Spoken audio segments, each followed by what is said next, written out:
I've been reading multiple books at the same time for a very long time.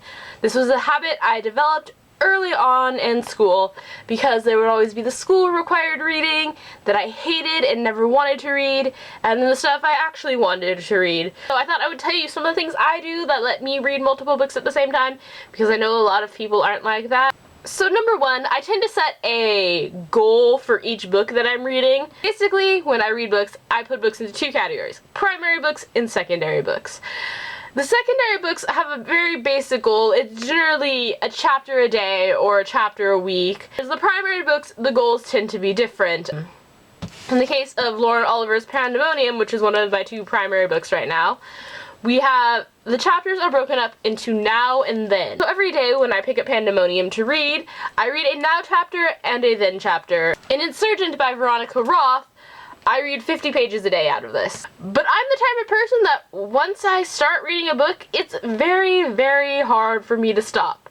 Unless of course it's a library book, in which case I'd return it to the library and never think about it again. Also, if I'm stuck reading a particularly boring book, what I will do is I'll set a limit for that book, say a chapter, and after I finish that chapter, I'm then allowed to read whatever other book I want, and it's generally a book I really want to read. The second thing I'm going to talk about is like the pressure to read, is that if there's a book that I really want to read, but I am denying myself that because I'm currently reading another book, I will start to get discouraged in the book that I'm currently reading and not pick up the other newer book. So I found basically just pick up the other book. Generally, I'm motivated to finish the book that I have if I actually have the physical copy. So if there's a book I really want to read, I go out and buy it, or I go and check it out from the library, and generally that's enough to motivate me, but sometimes it's not, and sometimes actually,